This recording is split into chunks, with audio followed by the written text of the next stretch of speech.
이 시간에는 우리 함영주 교수님께서 코로나19 시대 가정과 연계하는 유초동부의 강의가 있겠습니다. 아이를 키우는 데는 한 마을이 필요하다고 이야기하였습니다. 교육은 개인적인 것일 뿐만 아니라 공동체적인 것이고 관계적인 것입니다. 이 시간 우리 유초동부를 위해서 함영주 교수님 귀한 강의하시겠습니다. 우리 박수로 맞이하시겠습니다. 네, 여러분 반갑습니다. 여러 가지 어려운 상황 속에서 이렇게 교회 교육을 좀 잘해보기 위해서 여러분들 실무 목사님 또 교사분들 오셨는데요. 좀 실제적인 도움이 됐으면 좋겠습니다. 코로나19 우리 너무 많이 들었죠. 그리고 위기라는 얘기도 많이 우리가 하고 있고. 근데 이제 코로나19가 위기라는 거는 사실은 패러다임 자체를 바꾸었다는 측면에서 가장 큰 위기인 것 같습니다. 아주 비근한 예로 과거에는 우리가 뭉치면 살고 흩어지면 죽는다, 이게 패러다임이잖아요. 근데 지금은 뭉치면 죽고 흩어져야 삽니다. 절대로 뭉치면 안 됩니다.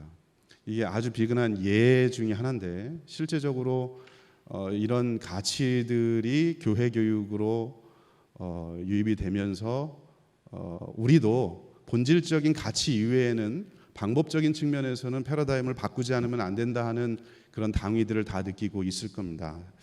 그래서 위기이긴 하지만 그 위기가 우리에게 주는 또 다른 기회 요인도 분명히 있다 하는 그런 생각이 저는 좀 분명합니다. 특별히 코로나19는 우리에게 그동안 우리가 아주 중요하고 본질적이다라고 여겼던 것들의 민낯을 다시 드러내주고, 그 민낯을 드러내준 것뿐만 아니라 우리에게 대응할 수 있는 시간, 기회를 준 게 저는 코로나19가 아닌가 이런 생각이 듭니다. 왜냐하면 사실 여러분, 우리가 지금 주요하게 논의하는 주제 중에 큰 주제 두 개를 들자면 결국은 앞에서도 그러고 지금도 그러고 가정이거든요.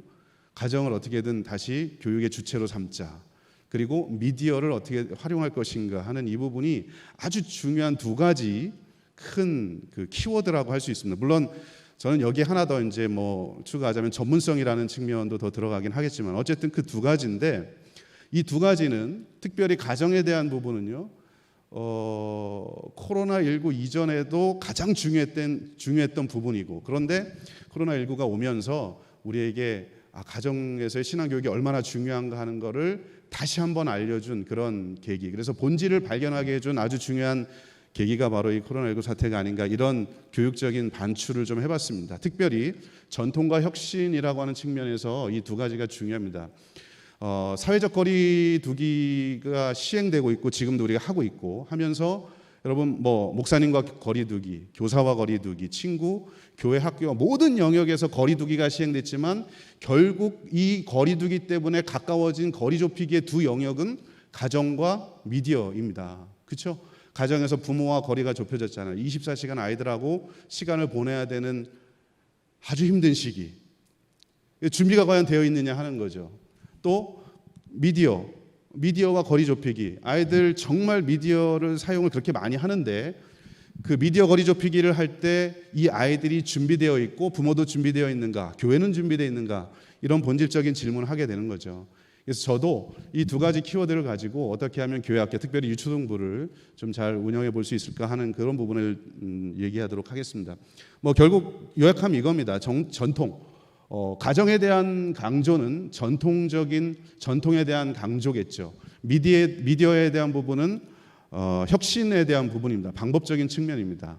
그래서 하이터치 또 하이테크, 우리 많이 들어본 내용이지 않습니까?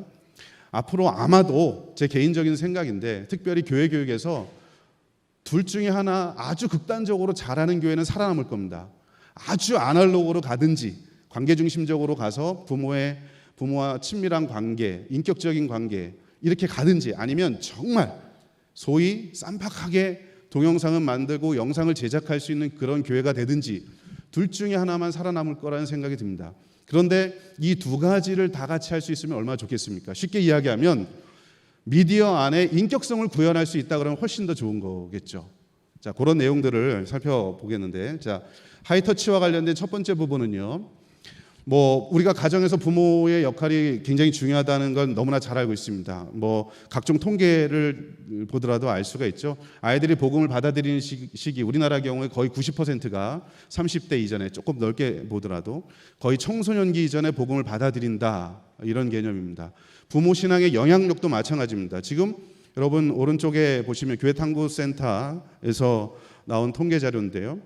어머니든 아버지든 또 양친이든 교회 나오시는 분들이 85%, 아이들 가정에 교회 나오는 분이 85%라는 거죠. 그러니까 그만큼 가정이 중요하다라고 하는 거죠. 사실 이 통계는 코로나19 이전에도 나왔던 통계이고, 그죠? 그 이전부터도 중요하게 여겼던 부분인데, 아까 제가 말씀드렸던 것처럼 코로나가 우리 교회 교육에 그런 민낯을 보여준 것만은 확실하다. 그러면 이런 상황 속에서 교회가 준비되어 있는가? 우리가 계속해서 플랫폼 얘기를 하지 않습니까? 지금 이 시간이 짧기 때문에 모든 걸 이 강의 안에 담을 수는 없지만 좀 크게 보면 적어도 교회는 이제는 가정을 중심으로 가정을 세워주는 플랫폼의 역할을 하는데, 그런 데 있어서 두 가지 중요한 프레임이 있어야 됩니다. 첫 번째는 부모 교육을 할 수 있는 시스템, 체계가 갖춰져 있는가. 또 하나는 그 체계 안에서 부모 교육을 할 수 있는 프로그램이 얼만큼 많이 준비되어 있는가. 이 두 가지가 아주 필요한 부분인데요. 그런 면에서 첫 번째 부모 교육 체계. 아까 우리 이제 어떤 목사님께서 플로어에서 질문 한번 하셨어요. 목사님들 어떻게 하면 바꿀 수 있느냐. 사실 잘 안 바뀌죠. 그래서 시스템으로 가야 됩니다. 지금 구조에서는. 그러려면 교구 편성이라든지 구역 편성이라든지 교회가 지금 운영하고 있는 시스템을 다음 세대 중심으로 간다. 이건 비단 주일학교 중심이 아니고 교육 목회로 간다는 걸 의미합니다.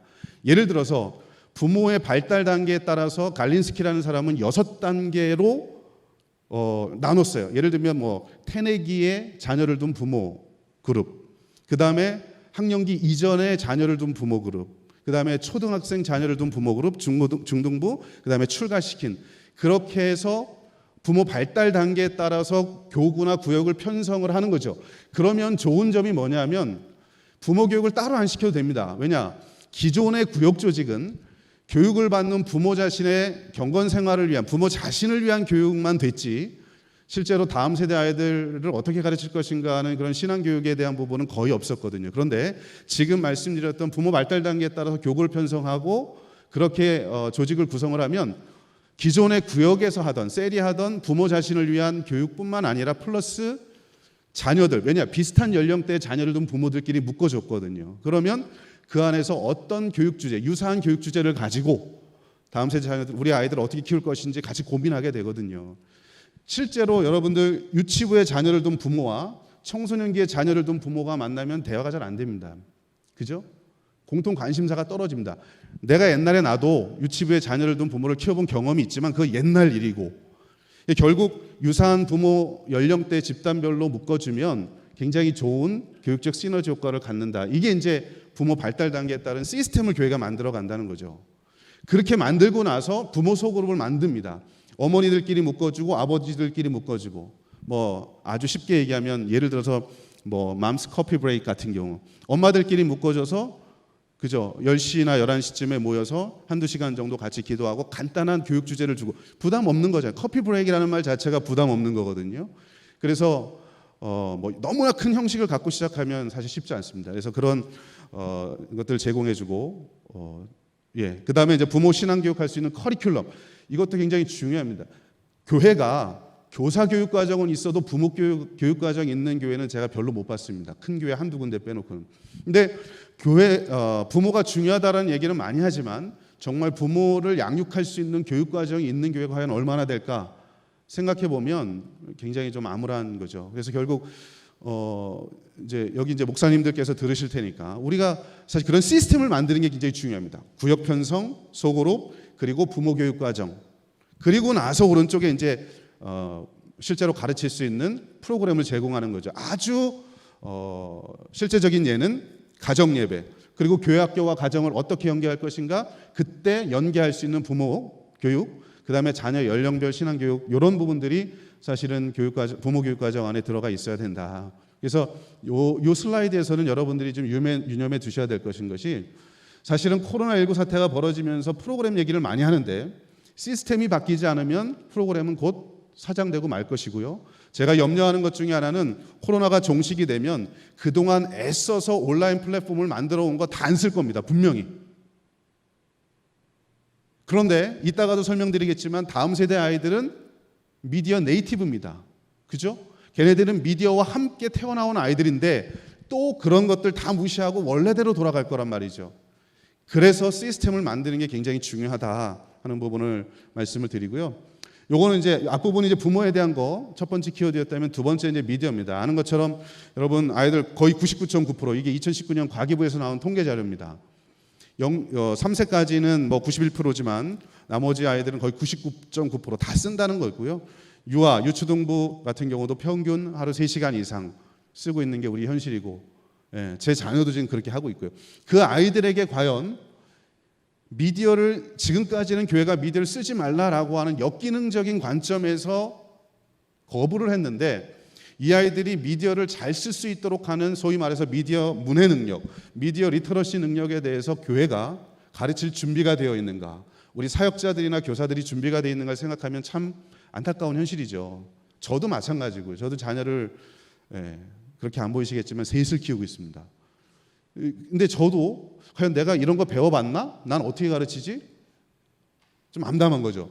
미디어 문해 능력은 두 가지입니다. 미디어 비평, 미디어를 보고 아이들이 평가할 수 있어야 돼요. 이게 어떤 건지, 신앙적으로 옳은 건지 그른 건지, 소위 말해서 페이크 뉴스, 가짜 뉴스를 구분할 수 있는 그런 능력이 있어야 되고요. 두 번째, 보다 적극적으로는 기독교 미디어를 창작할 수 있는 능력, 역량이 있어야 됩니다.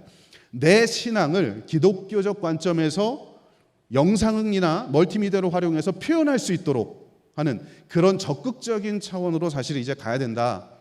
좀 이따가 제가 몇 가지 예는 좀 들어드리도록 그렇게 하겠습니다. 어쨌든 코로나19가 우리에게 준 아주 중요한 화두 두 가지는 부모와 가정과 그리고 미디어의 재발견인데, 없었던 게 아니고 재발견인데, 하나는 전통에 대한 가치고요. 또 하나는 혁신에 대한 가치를 우리에게 보여준 겁니다. 그 기준에 따라서 한 두 가지 정도로 제가 나눠서 여러분들에게 말씀을 좀 드리려고 합니다. 첫 번째는 일반적인 관점에서 그러면 교회와 가정이 함께 할 수 있는, 그래서 교회가 플랫폼이 되고 가정을 도울 수 있는 가정신앙생활 교육과 관련된 이런 몇 가지 신앙 프로그램들을 소개하고요. 뒷부분에는 여름 성경학교 이제 우리 다 준비하고 있지 않습니까? 여름 성경학교를 온오프라인을 병행해서 어떻게 하면 효과적으로 할 수 있을지에 대한 교육과정 설계를 어떻게 할 것인가에 대한 기본적인 모델 한두 가지를 좀 여러분들에게 보여드리려고 합니다. 첫 번째, 부모와 함께하는 슬기로운 가정생활. 제가 여기 보면 유초등부 지금 범위가 너무 넓기 때문에 유초등부 전체가 할 수 있는 거, 그리고 유초등부 저학년, 소위 말해서 유년부, 그리고 고학년, 초등부가 할 수 있는 걸 조금 나눠서 해놨습니다. 첫 번째로 여러분 우리가 제가 보여드리는 건 전체 유초등부, 어떻게 보면 중고등부까지도 포함할 수 있는 그런 내용입니다. 자, 여러분 가정이 중요하다는 얘기는 많이 했고 그런 차원에서 많은 사람들이 가정 예배를 드려야 된다는 얘기를 많이 하고 있습니다. 그런데 안타깝지만 기존에 우리가 하고 있는 가정 예배 체계로는 아이들을, 학습자들을 예배의 관심권 안으로 끌어들이기 상당히 어렵습니다. 그죠? 피로도도 굉장히 있고, 또 대부분 보면 교회에서 인도하는 그 가정 예배 매뉴얼들이 인도자 중심입니다. 설교는 예배 시간에 드리는, 일반 예배 때 드리는 설교는 어쩔 수 없이 교수자 중심, 즉 목회자 중심으로 갈 수밖에 없습니다. 선포기 때문에. 그런데 가정 예배는 철저하게 학습자 중심으로 가야 됩니다. 그런 차원에서 기존에 드리고 있는 가정 예배 폼하고는 이제는 달라야 된다. 그 중에 하나가 프로젝트 기반 PBL이라고 얘기하죠. PBL이 두 가지입니다.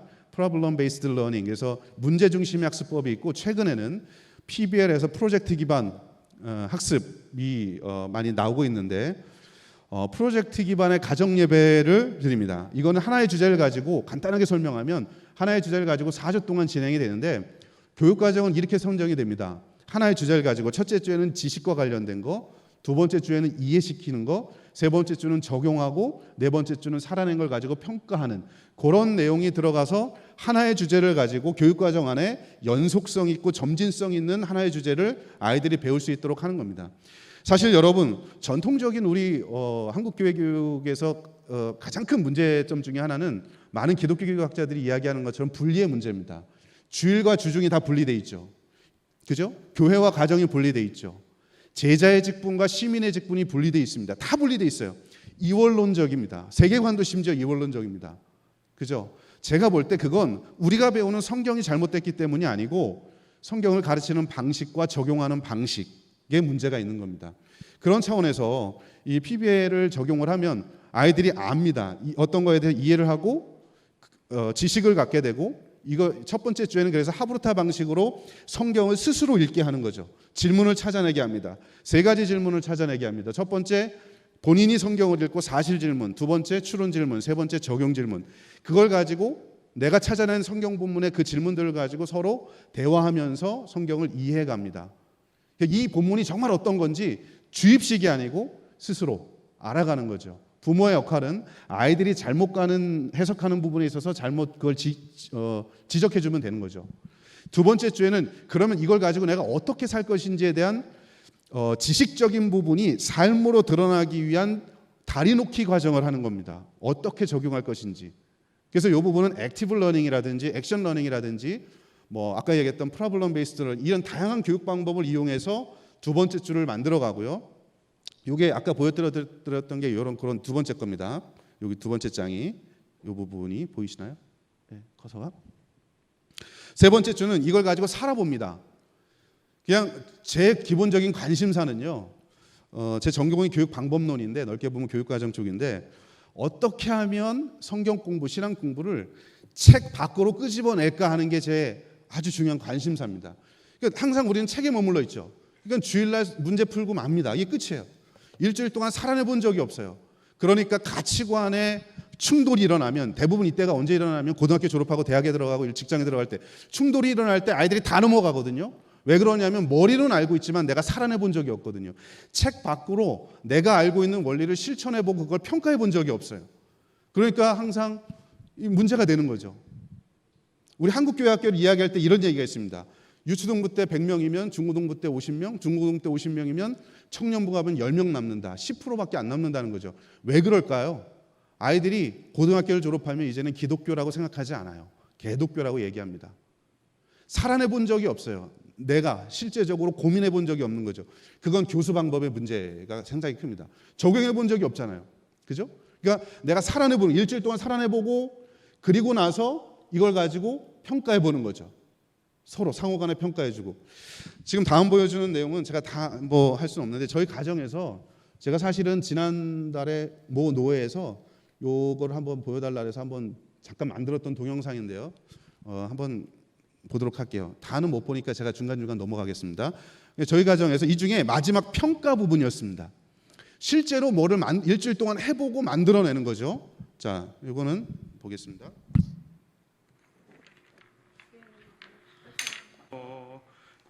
자, 죄송합니다. 제가 중간중간에 넘겨야 되기 때문에 이렇게 보여드리겠습니다.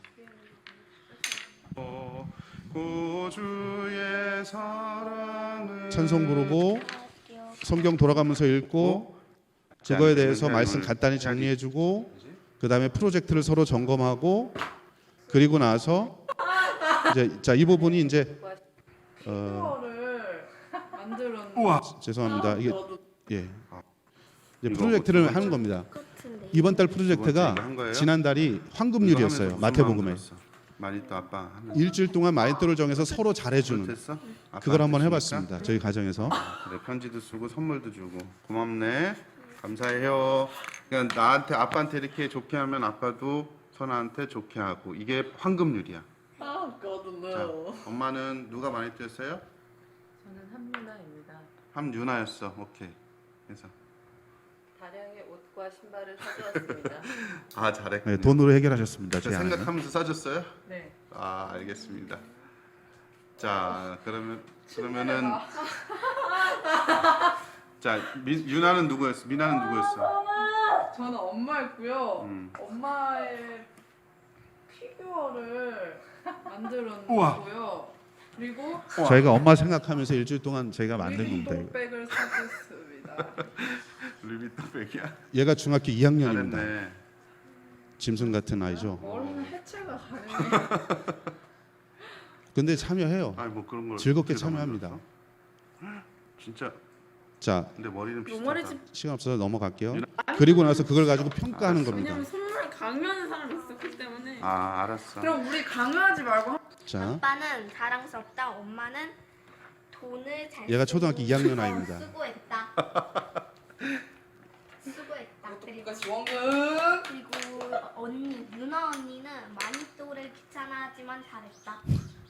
응, 또. 좀 낫다. 오케이. 유나는 어떻게 생각해? 나는 자 그렇게 하고 이제 마지막 예. 지가 기도하겠다고 난립니다 이 아이는. 그래서 다른 사람도 잘하게 자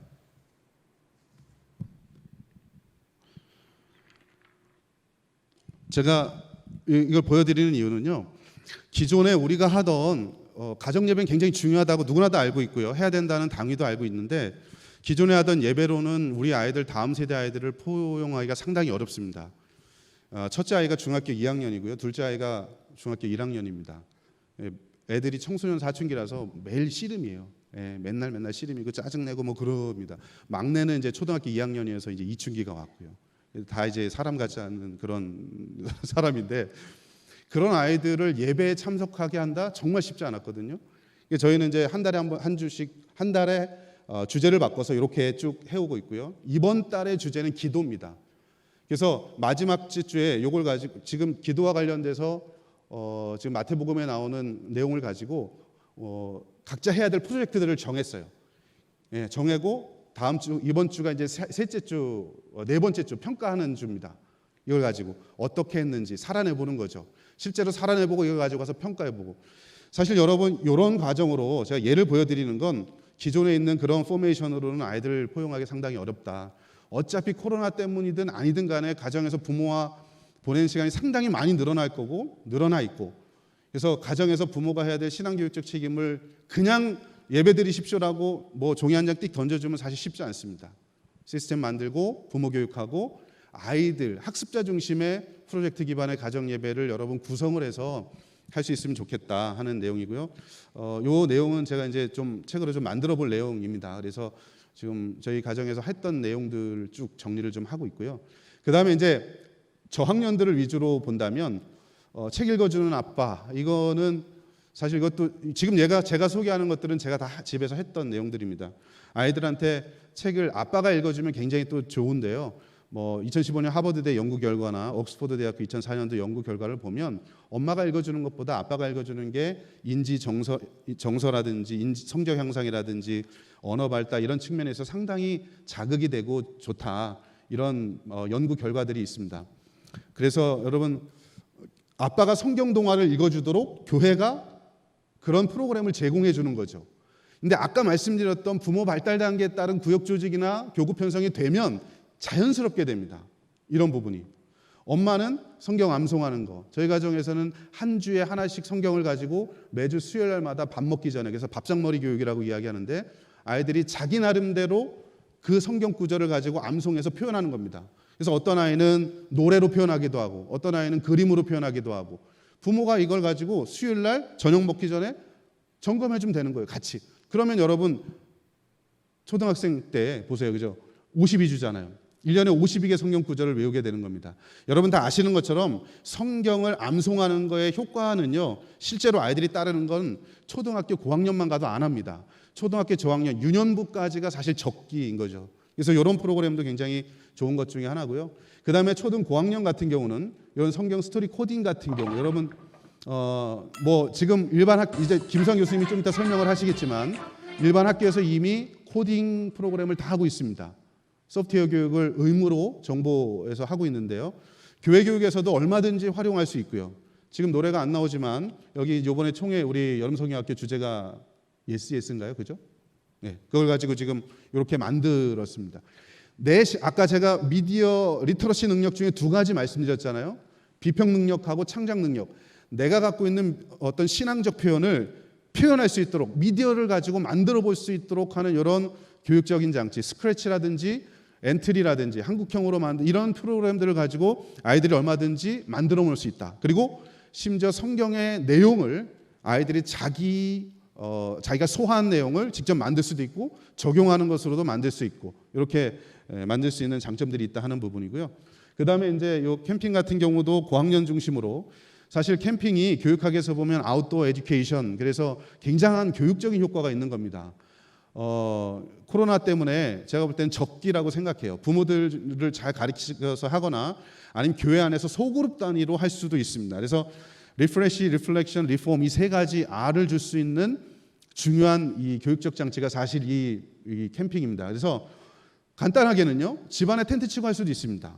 그죠?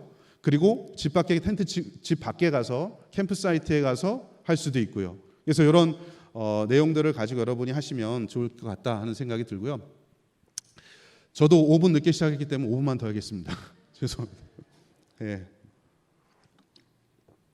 제 전공이 기독교 교육이고 부전공이 말 빨리 하는 건데도 불구하고 좀 늦습니다. 자, 어쨌든 이런 지금 캠핑 같은 경우는 제 제자 중에 한 명이 지금 청소년부 어떤 교회 중형교회 청소년부를 담당하고 있는데요. 그쪽에서 지금 이번 여름에 한번 시범적으로 아마 할 것 같습니다. 그래서 그런 결과들이 나오면 여러분들한테도 좀 알려드리도록 하겠습니다. 어쨌든 집안에서도 할 수 있어요. 부모랑 같이, 그죠? 자, 그 다음에 이제 여름 성경학교를 어떻게 이제 할 것인가 해서 사실은 최근에 엊그제 지난주 발표 때문에 오프라인으로 뭔가 소모임을 하는 건 현실적으로 불가능할 겁니다. 그죠? 그렇기 때문에 이것도 역시 온오프라인은 같이 가되 프로젝트 중심으로 갔으면 좋겠다 하는 그런 내용입니다. 그래서 그냥 온오프라인을 그냥 섞는 게 아니고 그 안에 내용을 뭘 넣을 것이냐 하는 거죠. 그러니까 프로젝트를 넣는다는 건 학습자가 능동적으로 무언가를 한다는 걸 의미하는 겁니다. 그래서 예배를 실시간으로 뭐 녹화를 하든 실시간으로 하든 하고 그 다음에 온라인이든 오프라인이든 소그룹 모임을 이거 줌이나 이런 부분으로 할 수 있겠죠. 그리고 나서 오프라인에서 학생과 부모가 무언가 할 수 있는 과업을 주는 거죠. 그리고 나서 그걸 가지고 온라인에서 점검하고 평가하고 발표할 수 있도록 이런 형식으로 갑니다. 핵심은요, 세 번째입니다. 기존의 플립 러닝에서는요, 첫 번째, 두 번째에 국한되어 있습니다. 그런데 기존의 플립 러닝 가지고는 이제는 안 됩니다. 그래서 플립 러닝과 더불어서 오프라인에서 아이들이 프로젝트를 완성할 수 있도록 해줘야 되는데, 자, 기본 모델은 이렇게 가고요. 시간 구성은 두 가지로 할 수 있을 것 같습니다. 첫째, 만약에 여러분들이 여름 성경학교를 일 단위로 구성을 한다 그러면 이런 형식으로 할 수 있을 것 같아요. 아침에 모여서 실시간으로 예배 그리고 율동을 뭐 배운다든지, 그죠? 그리고 이동 시간을 주고 온오프라인 상황에 따라서, 그죠? 온오프라인 소그룹 모임을 줌으로 하든 아니면 뭐 여러분 뭐 공원 같은 데서, 교회는 못 모이니까 공원 같은 데서 모이든 상황에 따라서 하시고, 점심을 먹고 이 온오프라인 요 소그룹 때 주었던 교육 패키지, 이때 프로젝트를 주는 겁니다. 그걸 가지고 아이들이 한 2시간 정도, 이렇게 2시간 정도 부모랑 같이 무언가 프로젝트를 할 수 있도록, 그죠? 시간을 주고, 그리고 나서 이후에 이걸 점검하고, 그리고 나서 시간이 뒷부분에 이제 성경학교니까 특별활동, 이런 뭐 성경 요리대회라든지 퀴즈대회, 이런 온라인에서 할 수 있는 이런 프로그램들로 구성을 해서 일 단위로 성경학교를 구성해도 되고, 요거 같은 경우는 주 단위입니다. 뭐냐 하면 일주일을 놓고 하는 거죠. 주일날 성경학교를 시작하는 겁니다. 그래서 온라인으로 예배를, 오프라인에서 예배를 드리겠죠. 보통 지금 오프라인은 되잖아요. 온라인도 괜찮고 예배를 드리고 성경 공부까지 합니다. 그리고 월요일부터 목요일까지 특정한 이번에 성경학교 주제와 관련된 프로젝트를 주고 일주일 동안 그걸 가지고 아이들이 직접 살아내 보거나 뭔가를 만들어 보거나 포트폴리오를, 그래서 결과물을 가지고 금요일날 피드백을 받고 서로 어떻게 했는지 평가해 주는 거죠. 평가하는 부분이 굉장히 중요한 거죠. 그리고 나서 토요일날 또 특별활동, 이렇게 하면 일주일 단위의 성경학교를 진행할 수 있습니다. 그래서 시간이 없어서 좀 빨리 진행을 했는데 죄송하고요. 그다음에 뭐 이것도 온라인으로 여러분 이미 하고 있잖아요, 그죠? 백시 아저씨께서 이미 우리에게 이런 인사이트를 제공해 줘요. 교회에서 같이 하지 않고 가정에서 같이 하는 모습을 줌을 통해서 함께 온라인으로 무언가를 음식을 만들어낼 수도 있죠. 맛있는 성경 요리. 그래서 성경의 특정한 주제와 관련된 그 안에 나와 있는 요리들을 같이 만들어 보면서 성경적 의미도 설명해주고, 주제와 관련돼 있다 그러면 그 주제 의미를 음식을 통해서 만들어 보면서 설명해주면서 진행하셔도 됩니다. 온라인으로. 뭐 랜선 합창제 같은 경우도 여러분 잘 아시잖아요, 그죠? 아이들한테 MP3 녹음된 주제가 하나를 던져주고 이걸 가지고 개별적으로 녹음을 해서 다시 교회로 보내주면 교회가 이걸 가지고 합쳐서 아이들한테 이 프로젝트를 다시 이렇게 보여주고, 그다음에 온라인 성경 퀴즈라든지 이런 거 해도 되고. 자, 결론입니다. 가정을 통한 전통의 계승, 이 부분은 우리가 그동안 그렇게 강조했던 부분인데 코로나 사태로 인해서 다시 한번 재발견해 주도록 했고요. 미디어를 통한 교육 방법의 혁신으로 또 나아가야 된다 하는 이 두 가지 좀 잊지 않았으면 좋겠고요. 말씀드렸던 대로 상황이 많이 어려워도 온라인으로도 얼마든지 여러분 성경사를 할 수 있으니까 여러분이 포기하지 마시고 이번 여름 행사 잘 마쳤으면 좋겠습니다. 감사합니다.